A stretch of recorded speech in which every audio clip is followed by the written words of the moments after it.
Қайырлы күн баршаларыңызға. Бүгін сіздермен күміс жас бойынша тәуіл тапсыруды үйренеміз. Еңбек кз-ге кіресіздер, субсидированный рабочий место таңдайсыздар. Соның ішінде тайбылға кірсеңіздер, осы жұмыскеріңіздің аты жөні, үйі тұрады. Мына жерде енді количество дней, месяц деп тұрады. Мына өзгермейді. Мынау тұрған сумма 22 деген сумма өзгермейді. Әр айда әртүрлі болуы мүмкін, бірақ бұл сіз жазатын сумма емес, бұл өз жазылып тұрады.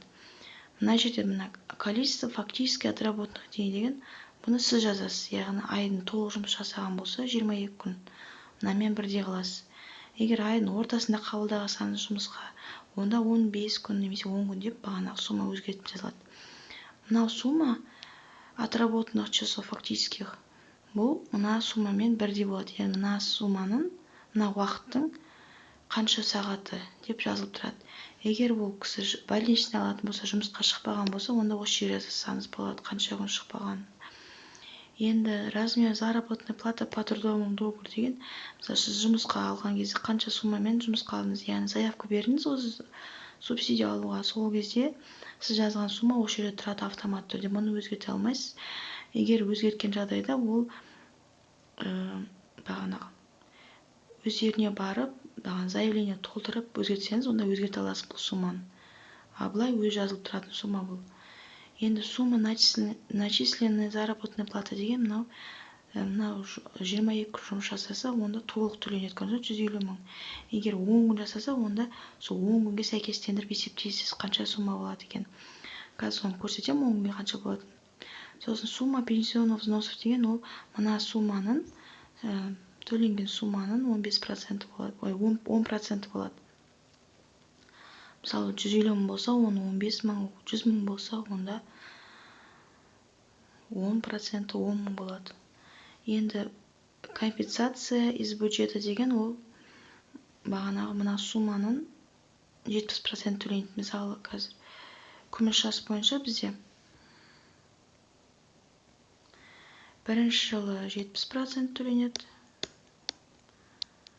65% төленеді, және де 60% төленеді ғой. Бірінші жыл осы суммамен есептейсіз, қазір 70% мен есептеліпті. Мына жерде 150 мыңның 70% бізде. Ол бірінші жыл 12 ай аласыз, 12 ай алады жұмыскеріңіз, сосын екінші жылы 65% есептеледі, үшінші жылы 60% есептеледі. Солай енді қараңыздар. Бізде 2025 жылы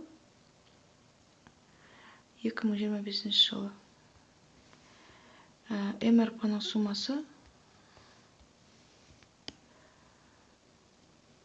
бізде 3932 теңге.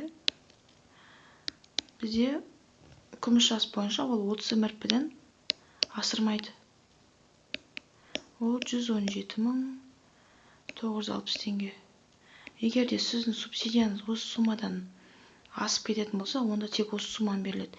Яғни күміс жастың талабы ол осы 30 МРП-ден асырып төлемейді. Егер де мысалы сіз мына заработный платаңыз көп бір жазатын болсаңыз, онда сіздің 70%-іңіз 117 мың, 118 мың болып кетсе, онда осы сумманы жазатын боласыздар. Енді қазір 10 күнге есептеп берейін, қанша болады екен.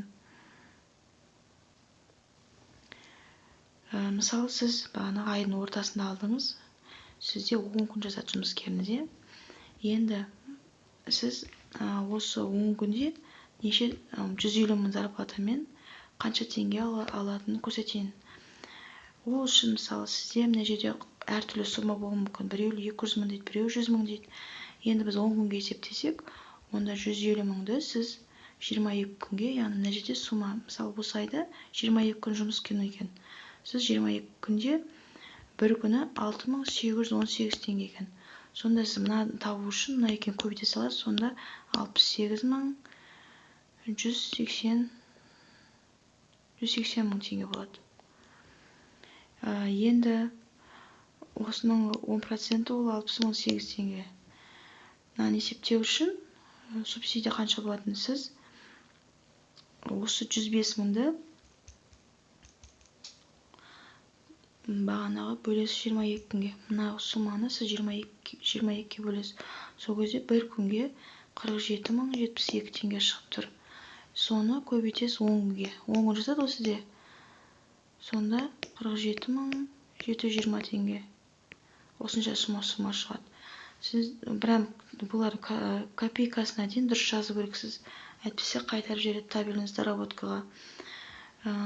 Осылай есептейсіздер, яғни мына сумманы мынаған бөлесіздер. Сосын бағана алғашқы 70% неше ғой? Сосын 10 күнге көбейтіп солай есептейсіздер. Мынау 68.180 теңгенің қазір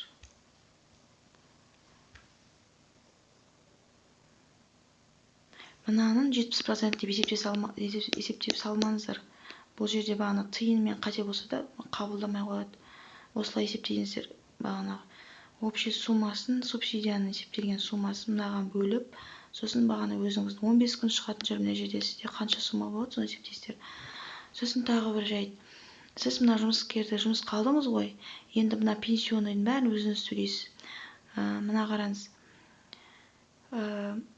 150 мың көрсеттіңіз ғой, мына 150 мың қылып. Мына жерде мысалы 68 мың деп есептесеңіз де болады. 150 мың қылып зарплата көрсеткеннен кейін сіз бұл жұмыскердің барлық отчисленияларын, әлеуметтік аудандарын өзіңіз төлейсіз. Ол үшін мысалы қазір көрсетейін. Google-ға жазасыздар, мына MyBuch деп тұр, мына көрдіңіздер ма? Онлайн калькулятор расчета зарплаты налогов. Сол жерге жазасыздар, мына жерге мынандай шығады, осылай шықсаңыздар. ИП-ңызды таңдайсыз, мысалы сізде қандай? Мына упрощенная система налогообложения. Бұл упрощенка бойынша салады. Мына общеустановленный режим.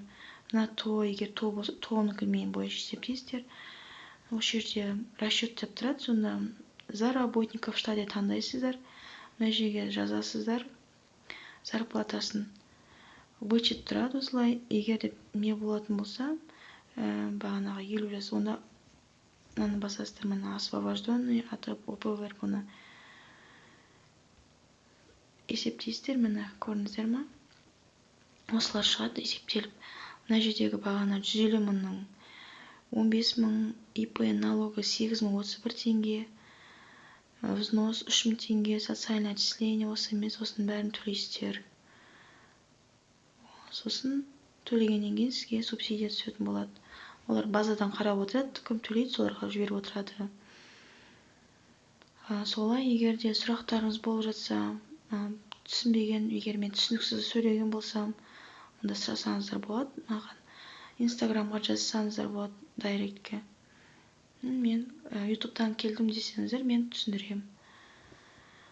Баршаңызға қайырлы білім болсын. Егер сіздерге пайдалы болған болса, онда осы каналға жазылып, комментарий жазып қолдап отырыңыздар мені. Рахмет баршаңызға.